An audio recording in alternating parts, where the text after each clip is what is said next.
Hello and welcome to Stephen University, the hiatus years. We're here. The hiatus content has arrived. We're caught up. We have, Chris, run out of episodes. I feel it's a lost. weird feeling, man. I feel weird lost. Feeling. Don't like it. Yeah, it's odd. I have a question, an important question. We got a fair amount of complaints. People were quite vocal that they did not enjoy us watching the episodes drunk because they felt it affected our analysis of the episodes. Yeah. But if there's no episodes to analyse, is it okay for me to drink? I mean, I don't feel like that's a question I want the answer to. Because the thing is, at the time, you were not reading comments, so I had to put up with all that, even though it was absolutely your doing. I know. Just because I do have half a cider at the moment because it's the only thing in the fridge that was cold and it's boiling. But I've not had 4 or 5 ciders, which is what I was on before, so I think we're fine. I was wondering if there was a reason for that question coming up. In my head, I went, I bet he's drinking. Oh, honestly, mate, it's so warm. It's so warm. And like I say, there was no Coke in the fridge, so I was like, it's fine. But Chris for some reason keeps all of his cocaine in the fridge. It's really weird. Yeah, that would cool me down. Can you imagine how much I'd be sweating if I was on cocaine in this heat? I've never even done cocaine, but I could only assume that the only effect it would have on me is I would get even sweatier. How was Japan, Dan? It's good. It's real good. I enjoyed it very much. We talked about it a little bit on Nothing But Static, but yeah, I suppose I should clarify. Yeah, I was away for a while. I think so. From the recording of Legs From Here to Homeworld to now, there's been a big chunk of time, nearly a month from our perspective. We're now recording this pretty close to its release date. This goes up in a week from when we're recording it. So Legs From Here to Homeworld just went up today, and we're now recording next Tuesday's hiatus stuff. So we're about a week ahead. I think judging by the comments, our audience find it just as weird that we're caught up. Like, it seems to have, even though I've been responding to comments and a bit more interactive and stuff ever since we caught up. Yep. Looking at the comments, it seems to have only just hit people that we're completely caught up. It is a very weird feeling. I have to admit. Yeah. I mean, the question number one really is, we caught up about a month ago, right? So you've had a month free, unleashed into the depths and dark crevices of Steven Universe fandom. I mean, the last episode we ended with you talking about, I think you were like, I was going to go for a run, but I might just go on the subreddit. So, yeah. Can you talk about the experience of becoming a free to Google Steven Universe fan, someone free to finally check the Reddit and look at what people are talking about and engage with the community and the listeners as well? I think that comment at the end of the last podcast was more an excuse not to run. But I've been. It's funny because there's I think the thing I've made the most time for is getting to chat to the listeners, responding to some comments. The Discord has really grown, and that's been a lot of fun. And I think that's what I've enjoyed the most. I haven't sifted through hours and hours of Reddit, but I think the time that I'll really feel that is when an episode airs and I can just watch it and then do that. I think because the conversation had moved so far on by the time you got there. Yeah, even from Legs to Homeworld, the conversation had sort of moved on, and there was a lot of White Diamond memes and stuff like that. So I've not gone as deep. It's kind of like I almost had to choose. Do I go deep on burying myself in theories, or do I chat to people on the Discord? And chatting to people on the Discord was the chosen route. And I think those guys as well are so passionate, and thank you so much for everyone who's been so lovely and welcoming. Sorry, I've not got a profile picture yet. But everyone's been... Everyone... I kind of quite like the fact that I don't. Everyone's been so awesome that I think actually if something big happened, the people on our Discord would get it and would say it and post it. I almost don't need to go on Reddit because I think our Discord is acting as a Reddit in some ways. And I think that I can't wait to watch an episode live with everyone. It won't be live, obviously, because of the difference between the UK and the US, unless I do what you did, which is, stay up and stream it or whatever. But that will be... I think that's when it'll be really exciting. I was going to say, because I think to engage, the best thing I love to do is when I finish watching a new episode is to then switch to the Reddit and see what everyone's saying about the episode. While that is still a conversation topic people are interested in actually engaging with. So yeah, I agree. That's the way to do it. I think it was interesting and fun, and that's kind of what we're going to talk about today. And this isn't a dodgy segue, but I think it's been interesting to catch up around Comic-Con. I did watch that entire Comic-Con panel, and thought it was good. I'd never known there'd be so much news and at the same time no news. Like, there's going to be a movie. Cool. What do we know about it? Nothing. All right. This is the episode. Cool. What, spoilers Wednesday. Oh, okay. We've got the episode 2. Cool. Great. So yeah, I think that's been interesting. I enjoyed the Comic-Con panel. Yeah, it was quite fluff. I stand by my comments. Someone criticised me today and on a comment and was like, "Oh, I liked Shelby Rabara doing it because Rebecca Sugar wouldn't have answered plot questions anyway." And I'm like, "Well, yeah, if you ask her what's next, of course she won't answer those questions." But she created the show, and you look at what MK Atwood is doing on the official podcast. And the information she's getting out of Rebecca Sugar in those interviews, there were definitely things Shelby could have asked that would have been interesting to hear about and get Rebecca's opinion on. And it ended up being a bit fluff. And I like Shelby very much, and I think she's great as Peridot. And I liked the energy she brought to the Comic-Con panel, but I think she maybe should have had a few more interesting questions at hand. I think it's a really difficult line with this show and the affection that fans have towards it, because I listened to both Ian and Rebecca's interview on the official podcast and Rebecca's interview on the NPR podcast, and it was funny because kind of the official podcast was definitely the more interesting of the interviews. Yes. But the problem with the NPR one is you kind of got the feeling that the person didn't know the show as well as they were trying to portray that they knew the show. Yes. So it was covering a lot of ground, and it was I also got the feeling that the amazing kind of tweets and comments about the show were being read out and recorded after. And I would have quite liked Rebecca Sugar's reaction to some of them. Yes. I know she did react to some, but I got the feeling most of them she wasn't hearing. And it's because we care so much, and it's because we're so fascinated. And it's that really fine line between not interviewing in such a way that it cuts out the diehard fans, but kind of probing a bit and getting those personal stories, So it's The Heart of the Crystal Gems is the name of the episode on the official podcast. Yeah. And she tells some fascinating stories. Yes. The story about Garnet coming from hers and Ian's relationship, yes. And her being attacked. Actually, to be fair, that might be on the NPR one. But he's got some really good insight. The stuff about... the one I really loved was the notion that Amethyst is like everything Pink Diamond would want to be. Yes. So she's not harbored by the past, by what happened. She just came out in Earth anew and was free. Had complete freedom and ability to be whatever she wanted to be. And that I'd not thought about Garnet in that perspective. And I thought that was fascinating. And the story about her and her brother going to the Joshua Tree and that inspiring the proposal. And I just... the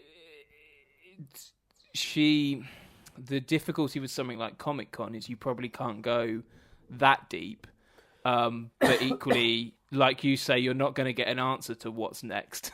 So talking about some of the themes of recent episodes, I think they could have talked a lot more, for example, about the Pink Diamond is Rose reveal at the Comic-Con panel. But I accept that actually, unless it's a 5-hour podcast and you get some teases about what's going to be next, and Rebecca Sugar gets to go really deep, you're never going to satisfy fans with an interview. No, but I think there's a line though between like, yes, you're right. They'll always be, fans will always want more, but when you see some of the interesting questions that Mackenzie Atwood was able to ask without asking about the future, that led to some really interesting answers, and the NPR interview as well. You do feel that the Comic-Con panel missed the opportunity to ask a few other interesting questions because they're clearly they clearly exist, if that makes sense. Yes, but I don't overly think it's the environment for that. You know, Comic-Con is about showing your big guns, and they showed an episode, and they showed an episode and they revealed the existence of the movie. Those are your big guns. The 30 minutes of conversation that preempted that were utterly skippable fluff, with the exception of when they got to listener questions, which then it was very interesting, and there were some really nice moments during that, and there was some typical Comic-Con awkwardness during that as well. But were they in Hall H? I don't think so. No.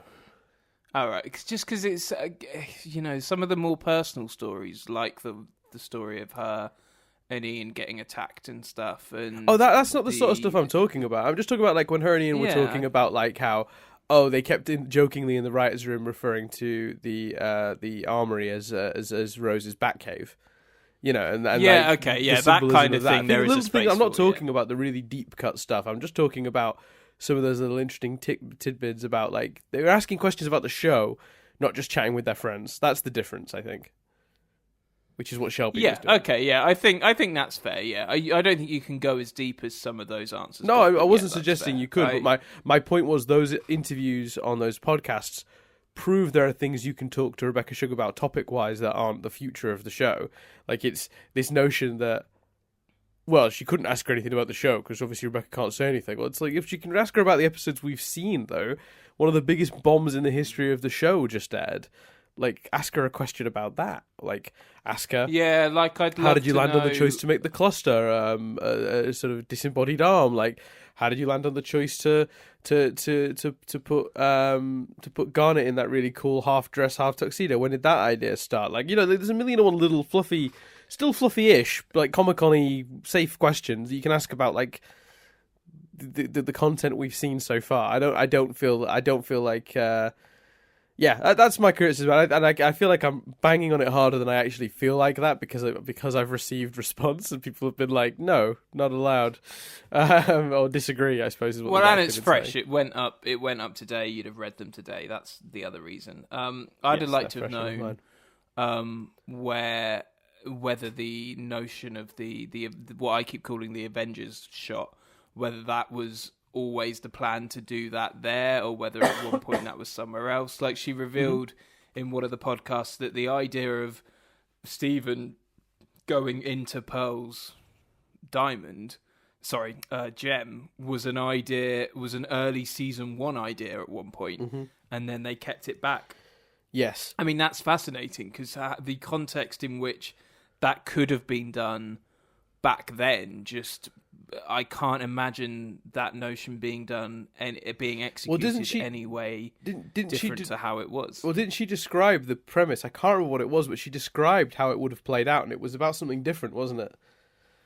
I can't remember what she said now, because it's been a week or two since I've heard this, but you've heard it more recently. Yeah, I can't remember. No, I don't. But then you kind of go as well, though.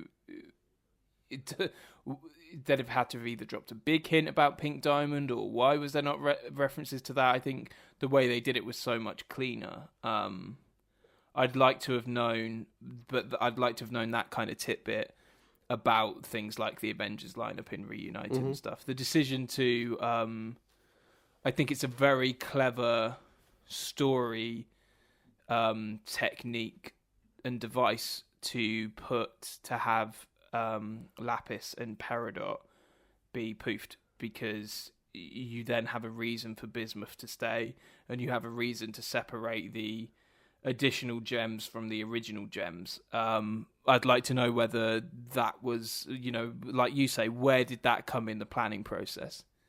Yeah. Like I said, there's a bunch of stuff I would have liked to talk about, but from your perspective now, I suppose, having finally been free enough to listen to her talk at length about the concepts in the show and stuff, like, it's hard not to just sort of admire Rebecca Sugar, and listening to her speak and realizing how eloquent she is and how sort of thoughtful she is. Like, everything from her demeanor to the way she speaks and the sort of thought process she uses is remarkable. Like, I just love listening to her speak on any subject. But I am, as we know, a sucker for a love story, but I think as well the combination of her and Ian speaking together, like, it's so clear that they're so in love. You can hear it in their voices and just the way they talk to each other, and you can almost, like, you can hear glances, like, just because of the affection that oozes in their interview. As well as her on her own, listening to them together was awesome. I will say about the movie, it kind of excites me, this notion that he's come back to storyboard the movie. So for those that don't know, he worked on the writing and the storyboarding of the earlier shows, earlier seasons, but then moved on to work on another show, which I can't remember the name of. I don't know if you... Yeah. The notion of him coming back for the movie makes me feel slightly better about the movie, because that implies that this is a specific story to be told in movie form, as opposed to just an episode idea that was too long, so they made it a TV movie. I'm still unsure about the movie, because I Reunited felt like a movie in just the format of 2 episodes. Wanted felt like a movie, but in the format of 4 episodes. I don't know why you would do... for me, a movie like the Simpsons movie is brilliant. Like, I don't care what you think of that show. The movie is fantastic. It feels like the Simpsons, but it justifies being a movie. You still there, Dan? Yeah, I'm listening. Cool. No, sorry, you were so silent that I'd worried I'd lost you signal-wise.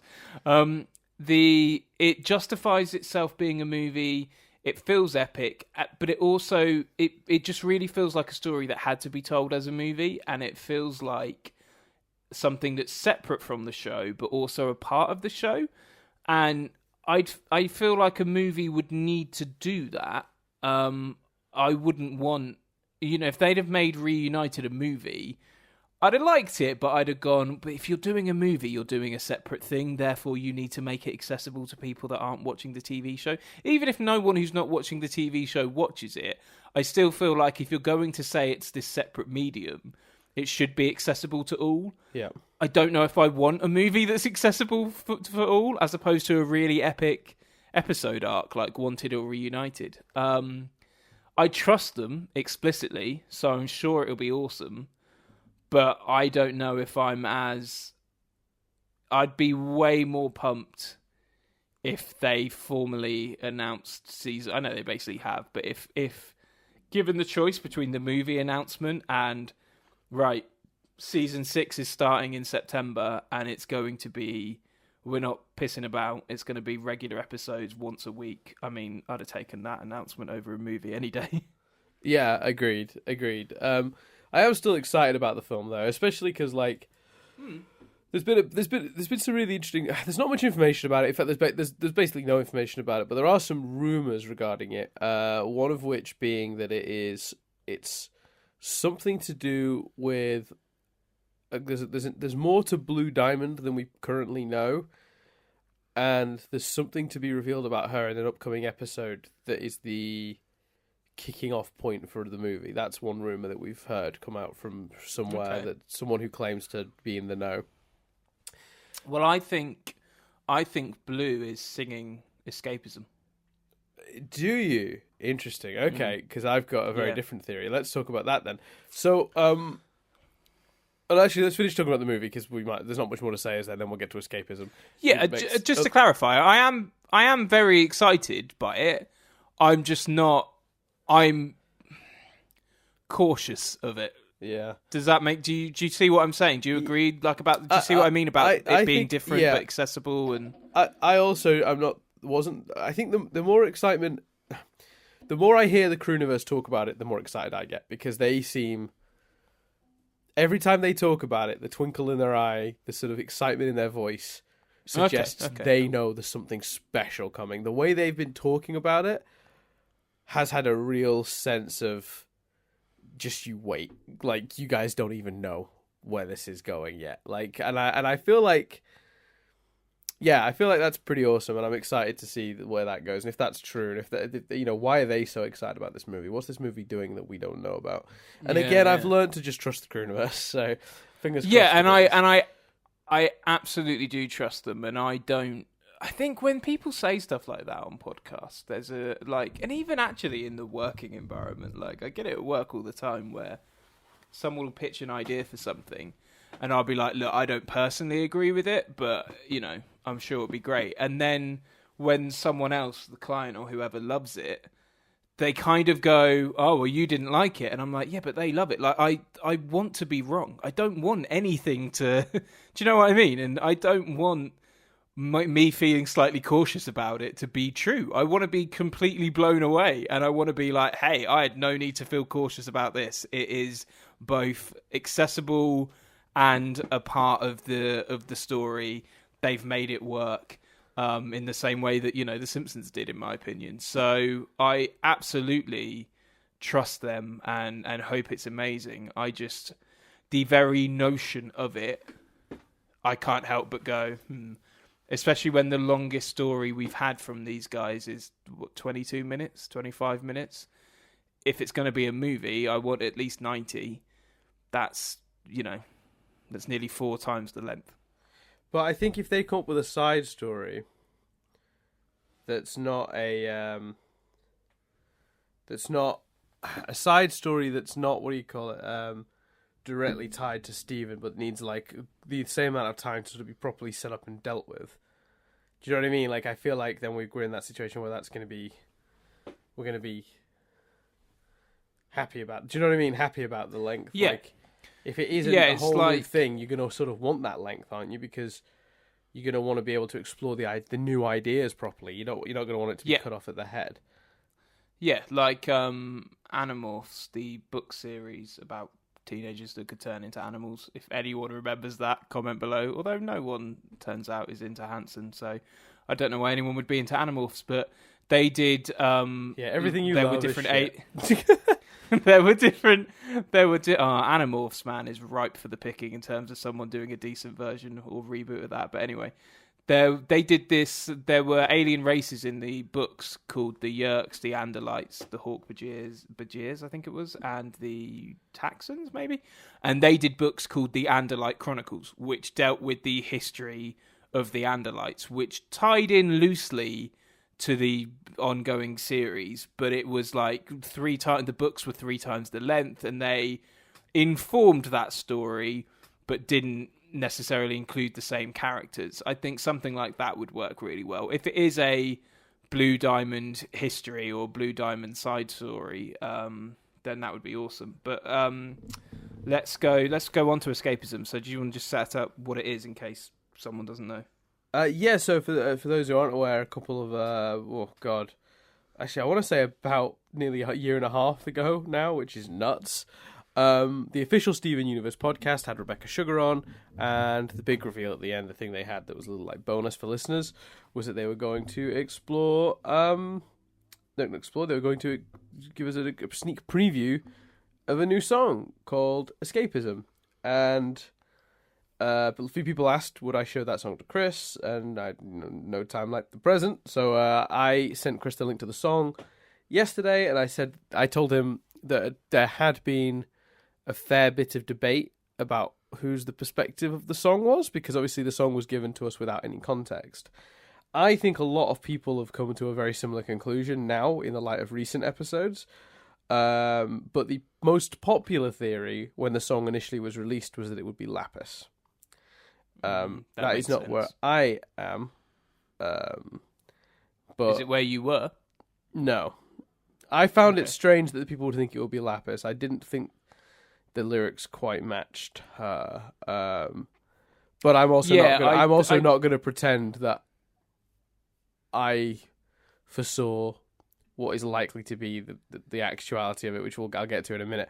But I would love to hear your thoughts on it being blue. I can see Lapis singing the verses about wanting to get away and, feeling tied to the... Well, do you want to just quickly... Have you got it in front of you? Do you want to just quickly read out what the lyrics are? Yeah, there are not many of them, are there?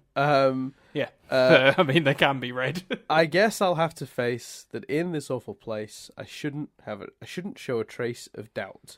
But pulled against the grain, I feel a little pain that I would rather do without. And then it goes into the chorus, which is just, I'd rather be free. I'd rather be free. So I can see... From here. I can see Lapis kind of resenting Earth, but I can't see Lapis ever thinking she'd be free of anywhere. Mm-hmm. And I think that calling Earth an awful place slightly jars with her beginning to love the Earth in the episode where they fly over Empire City and stuff. So yeah. I don't know how much she loved the Earth during that episode, but yeah.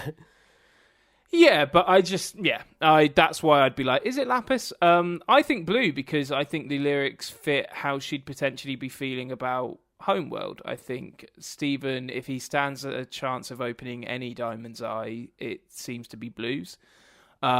She seems very accepting that he is pink. She seems willing to learn and willing to listen. And I feel like from what we've seen of her character, the verse seems to be about someone conflicted about whether they should stay or whether they should be shackled, and it's against the grain. The grain of the diamonds is to do this colonization and stuff, and that's what their purpose has always been. But Stephen's showing a different way, and actually there are lots of things she'd probably rather be free of. White Diamond, her grief, which she is now free of. But yeah, it seems I listened and read it, and just to me it seemed to fit blue, so that if I had to kind of put a pound on a theory, is where I'd go at the moment until I hear what the popular theory is, and then I might just jump ship and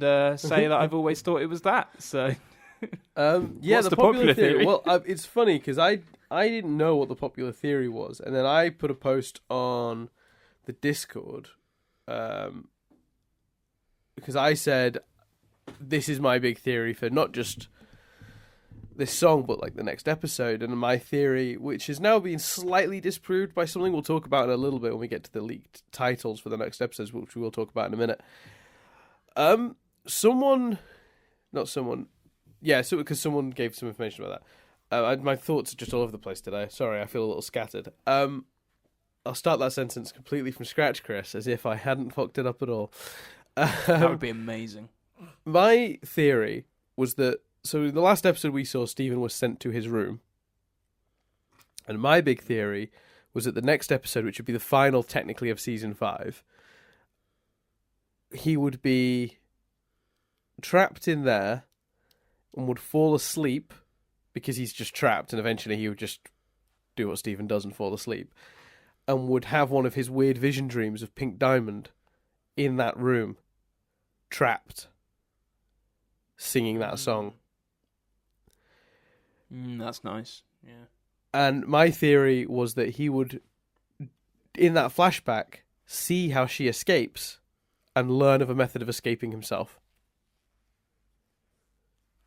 That's a good shout. So did you post that then and everyone went, yeah, that's what we all think, dickhead? Sort of. I posted that and everyone went, yeah, we're all convinced that's her song now. Ever since the Rose Pink Diamond reveal, apparently the number one theory for the song has shifted from, because it was like I said, it was Lapis was the biggest. I'm not suggesting by any stretch that everyone thought that, but certainly one of the most prominent suggestions was Lapis. And it shifted into, like sort of what am I saying? For me, it's shit. No, I don't see what I mean. I'm just losing my mind today. Sorry, guys. I don't even know what I'm saying anymore. Words are happening, apparently. Well, Where was I? Why do the episode titles potentially contradict what you're saying, because So escapism isn't the next episode. escapism is not apparently the next one. So the production codes have also apparently leaked, and they do not suggest the same thing. I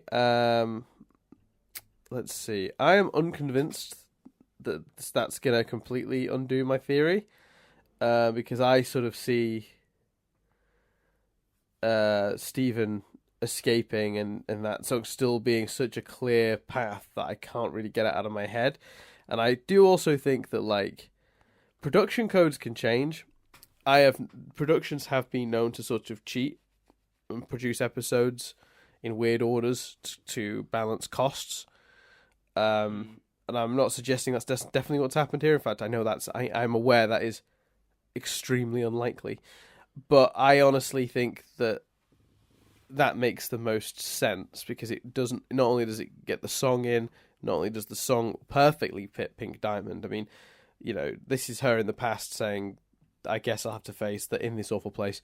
I should show a trace of doubt, because if she does, the diamonds will fucking ruin her. If she gives away that she's not quite feeling the same as them." But pulled against the grain by the diamonds and their direction for her, I feel a little plain that I would rather do without, and she'd rather be free. And it's very much been the theme of Pink Diamond / Rose Quartz about being free. Yeah, and it makes an awful lot of sense. And it doubles up, because it sort of it fits her physical situation there. Because I've got a working theory. Okay, so the other thing that's part of the theory that builds into that is that I am pretty sure the reason that Yellow and Blue are in trouble with this whole Pink situation isn't so much because Pink got lost for thousands of years or hundreds of years or whatever, but because she was supposed to be on Homeworld for her purpose. Because you know how this, I think we've very much established that Gem Society is about everyone's roles, and I think White had a very specific role in mind for Pink, and I think that's the reason Pink didn't have a colony. And I think Yellow buckling and giving Pink a colony, potentially against the wishes of White Diamond, fucked with White Diamond's plans drastically, and, you know, pissed her off. Yeah, but are they then worried that her return is going to bring all that up again? Because presumably White's anger at Yellow for that has been dealt with. You would think, but well, I mean, we don't know yet. But I think that the idea is that that's why Stephen has been sent to that room. It's no, you're back in waiting for your purpose, you know, and I think it's going to echo in a lot of ways, because if Stephen's dreaming of Pink singing that song, she literally wants to be free, but she also figuratively wants to be free of her purpose. And if she had such a resigned purpose, and actually one of my suggestions is, because if you remember, my other theory was that White Diamond is holding the planet together. I wonder if White Diamond's plan I've seen was in a to lot sort of places that grow Pink into her replacement.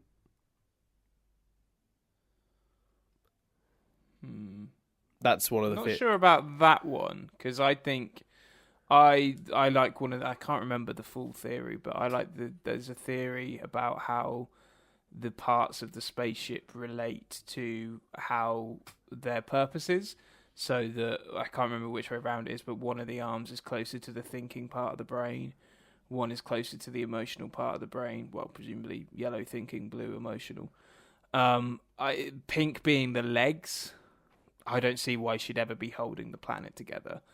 I think that theory of her holding the planet, which I've seen in multiple places, I'm not saying you nicked it or anything, but I've seen it. I've seen it quite a few times. I think that's on the money. I think something's happened though to make it get to that point, and I don't know if Pink running away or, you know, shattering herself stopped whatever was meant to avoid that. But that's got to be, something's gone wrong for her to be holding the planet. And I think the notion that, for me, and the notion that that she was training Pink to be the one to hold the planet together, I don't quite buy that, because I personally think that her having to hold it together isn't part of the plan. That's something that's happened because of external reasons, maybe somehow linked back to in that sense what Pink was meant to do. Because why would a society that takes over planets not be able to look after its own? That doesn't quite make sense to me, because you think they'd just go somewhere else, unless that's why they're creating harvesting gems, because they're ultimately looking for the planet that would survive gems being harvest on. That's not the drink, by the way. I just can't speak. I haven't actually touched the cider. Gems being they were looking for a planet that could withhold that, and they've not yet found one. Maybe? I don't know. I mean, I do think the planet is collapsing as a result of them finally going too far in terms of like mining its resources, for sure. I think that makes the most sense. I think making But it this is how Earth would have ended up is probably But the right. that then kind of contradicts what you're saying about Pink, that being Pink's role, because why, if that's something that's gone wrong, why would that be anyone's role? Because, well, I mean, every time they mine a planet for result, maybe it's not their first homeworld.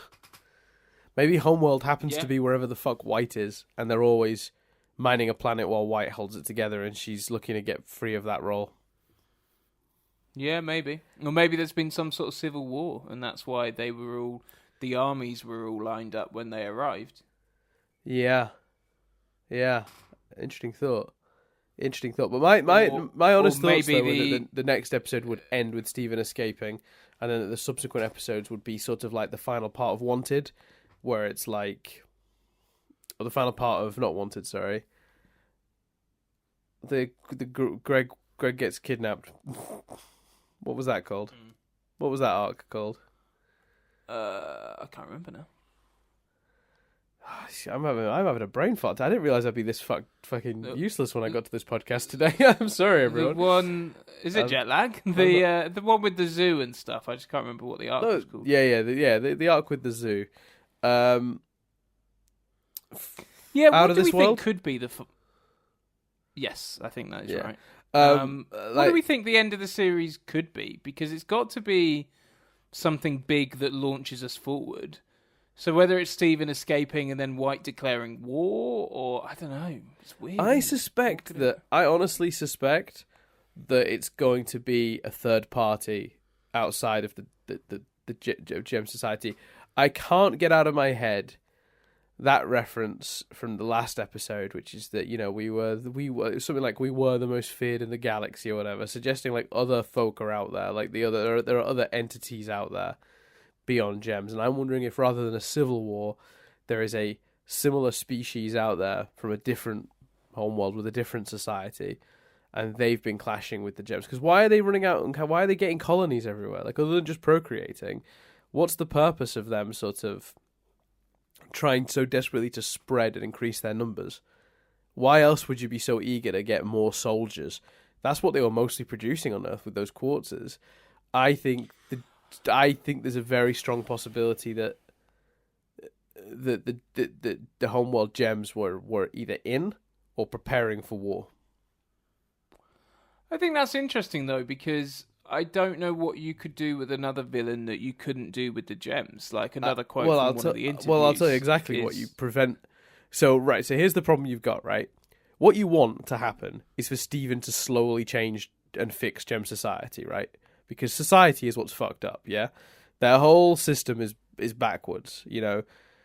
It's cold, it's calculated, they don't care who they destroy in the process. It's survival with just nothing but practicality and no ability to emote and care for anything or, you know, enjoy themselves. It's all just practical and you're best at this, so you do this and all that stuff. The only way, though, you're going to get Steven changing any of that is if he's on the inside. And the only way to get him on the inside is if they're not directly at war with each other. So you give us a slightly, not faceless, but a less sort of, what's the word I'm looking for? A less complex villain for them to be teaming up together to face. Then you put Steven in a position to teach while being stuck with the diamonds. to teach them and educate them and evolve them, maybe. But when has this show ever gone down the less complex route? I agree with you, and especially one of the quotes in one of the interviews is the show is about compassion being a superpower, and your pitch just then absolutely relates to compassion being a superpower. But I don't know if you can't do all of that with the gems who they've been building for 5 years. It seems the notion of this third party that we don't know too much about, unless we've just missed things, doesn't feel in keeping with the show. It doesn't feel in keeping with the writing of the show. Yeah. I think it's a really good theory, but I just kind of go, it's Sherlock suddenly having a sister. Do you know what I mean? I don't think it's not quite as extreme as that, because the difference is Sherlock suddenly having a sister. You go, well, fuck. There's been literally zero evidence of that at all before now. But I just gave examples from previous episodes that would heavily inform that. Why were they building only the last soldiers? Only the last episode, though. No, why were they building up soldiers? Yeah, okay. That goes back to one of the earliest concepts the show ever had. That's fair. Which is like, why were they so desperate to colonize and spread and take out planets to increase their numbers? Why were the colonies so important? Why was spreading so important? I mean, and again, primarily on Earth, they seem to have been breeding nothing but soldiers. Yeah, fair point. I concede the point. So it's not quite as extreme as that. I do agree that it will feel slightly out of left field if they do it, but I think that's kind of what they do, isn't it? Sort of slightly out of left field stuff that you go, it makes sense though when you go back. Yeah, like that's exactly what they've been doing from day one. And I do think as well that okay, let me rephrase something I said, because I realised where I went wrong with and one of the ways in which I sort of lost you was when I sort of said, it doesn't really matter about the other party. They're just there to unite Stephen and the Gems, and they can be sort of a faceless, in uninteresting sort of just force to face or whatever. I think maybe... Well, you said less complex with the words you used. Yeah, I think maybe that part was me misspeaking, and what really they could do with it potentially is have a society that is the antithesis to the Gem Society. So a society so compassionate that they're fighting the diamonds because they think what the diamonds are doing are wrong. So Steven's on Earth and going, well, this is crazy what Homeworld were doing to this planet. They had no care for the life forms on it. But obviously, there's no way Earth could defend itself.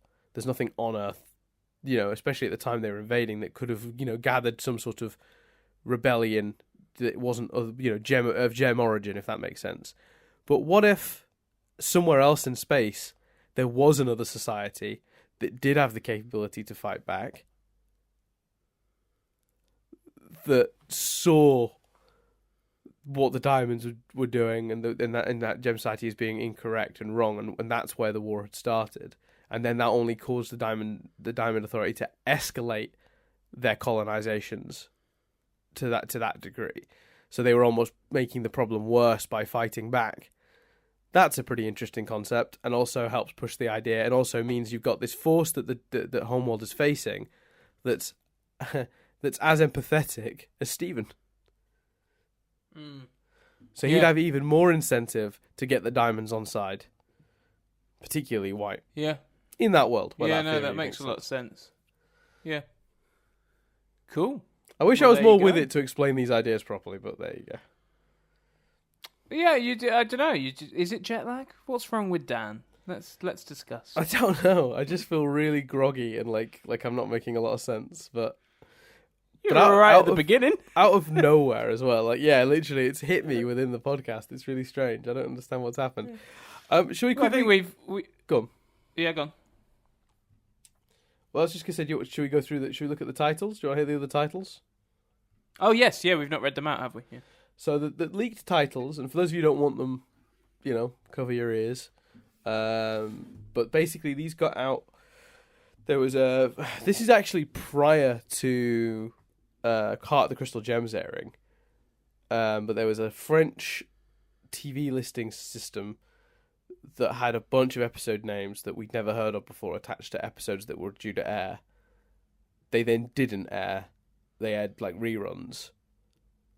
But out of that list of like, I don't know, 10 titles or whatever, 6 of them turned out to be the titles of the bomb, which confirms that the last 3 that we've got are accurate. Does that make sense?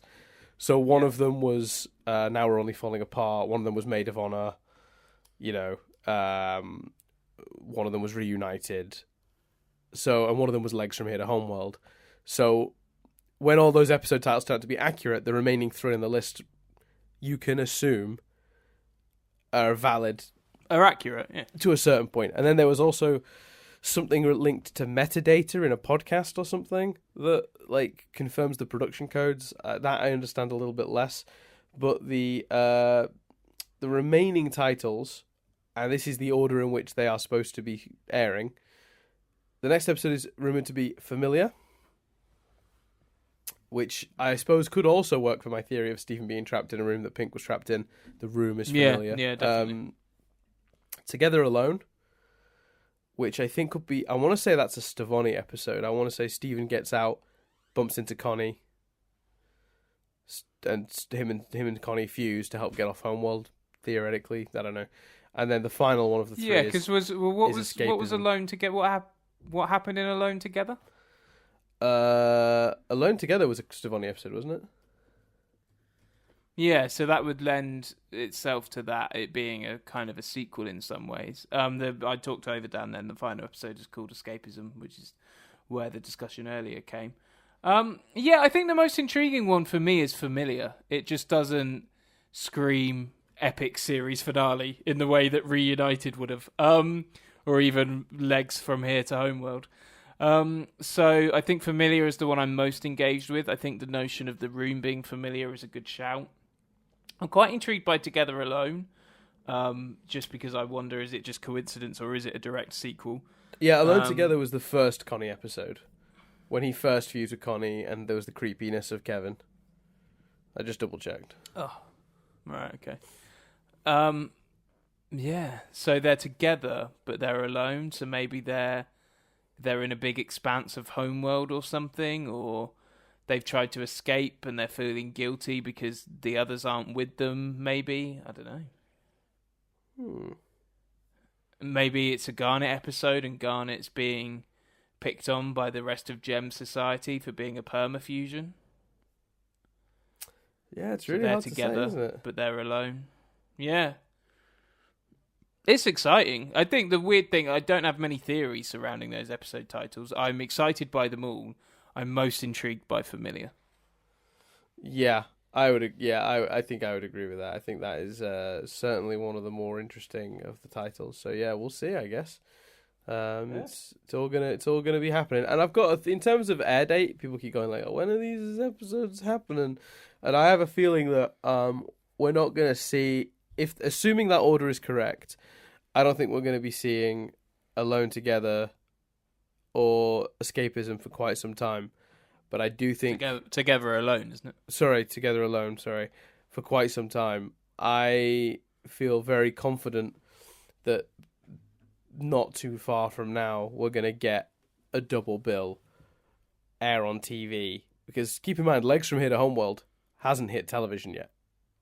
So I think it's going to be a 30-minute event where they air Legs from Here to Homeworld and Familiar in a sort of double bill sometime soon.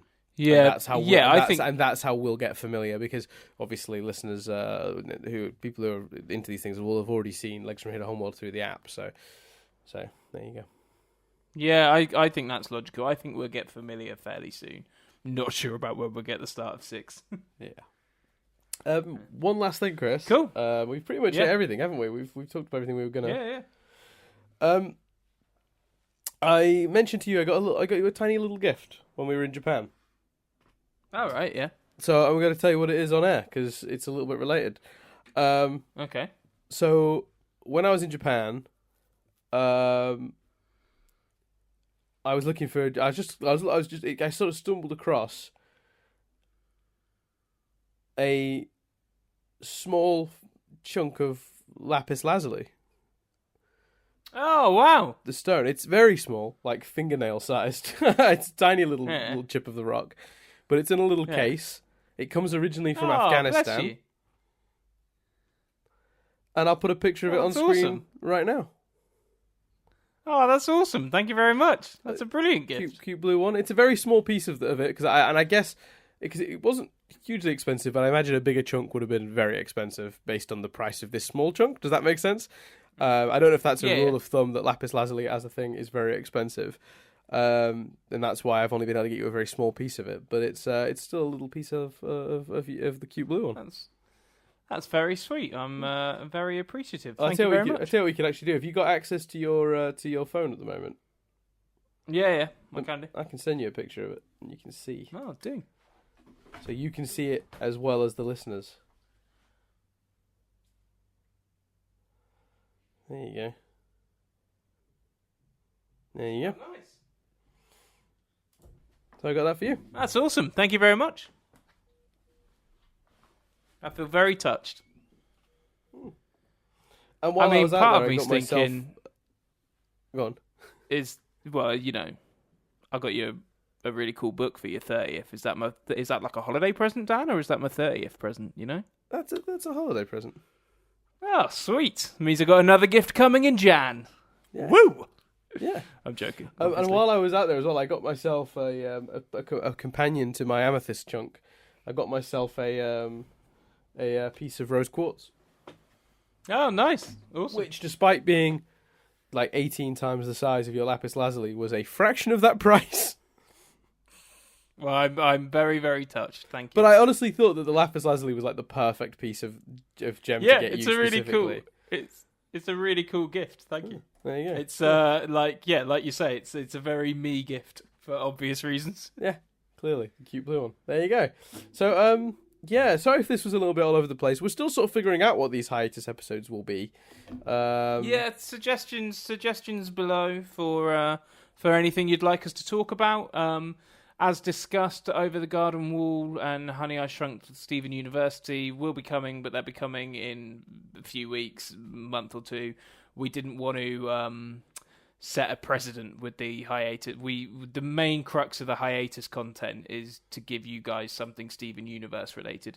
So we wanted a few weeks, a month or two of us giving you Steven Universe stuff and then dropping the extras, as it were. Mm-hmm. So that they will come, and obviously, like, it's 10 episodes about Over the Garden Wall, and it's 3 movies and shitloads of episodes of a TV show for Honey, I Shrunk the Podcast. Well, I don't know if you recall, Chris, but you also promised we'd watch footage from the ride on YouTube. So we have 5. Yeah, well, I wasn't counting that too much, but yeah. So well, you so promised all of it, that so that's happening. Thanks for that. Oh yeah, well that makes it the full 5 days. Yeah. So yeah, I'm very excited about that. Yeah. So yeah, so that's not so for the next few weeks. It's all Steven Universe, baby. So comments below with what you want us to talk about, and we'll arrange a Q&A at some point as well. Yes, so another Q&A needs to happen. Yeah, that's for sure. Now people can freely ask you anything about anything. It's cool. Yeah. There you go. Well, that's everything for this week. Thanks very much for listening. I've been Dan Doolan. I've been Chris Billingham. And we'll speak to you next time on another edition of Steven University Hiatus content.